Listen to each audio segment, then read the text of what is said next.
Hi, and welcome to Westpac's market wrap for Wednesday, February the 1st.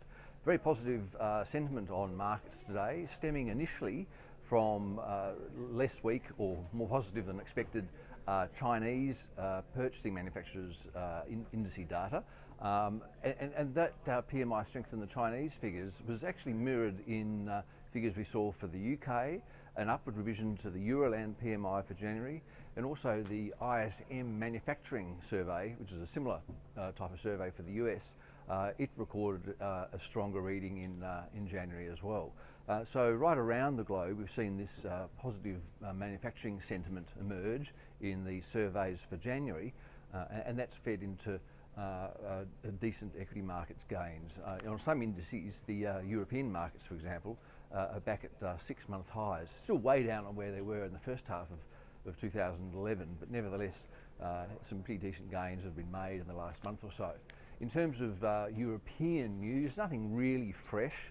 We still think that we're in the process of seeing a deal pulled together at the last minute, which will mean that Greece might avoid a default, in a disorderly default that is, in March, but no fresh news on that front. In other economic news today, we saw a 170,000 rise in private sector jobs reported by ADP in the US in the month of January. That followed a record gain of 292,000 in the December figures, revised down a bit from the initially reported December number. Decent rise in construction spending in the US as well in December, and as I said, reasonable manufacturing PMI surveys out of the UK and Europe. So that's really the main news today. Just really now to give you some market figures, we've got the London market up 1.9% at the close, the French market up 2.1%, and the German market up 2.4%. And heading into US lunchtime, we've got the Dow up 1.1%. It's at 12,776.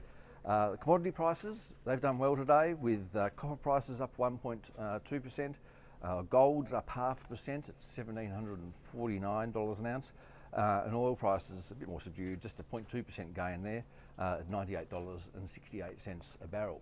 The Aussie dollar, it's at about 1.074 at the moment. At the beginning of the London morning, it was about 1.055, so we've seen almost a 2-cent rise in the Aussie dollar during the session, reflecting that gradual building in positive sentiment as the decent news on the industrial sector came through from various parts of the globe.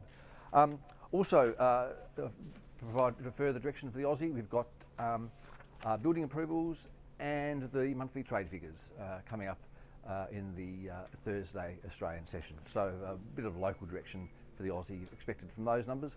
We're expecting a narrower trade surplus, but a further rise in building approvals. Okay, that's it for today. I'll be back tomorrow.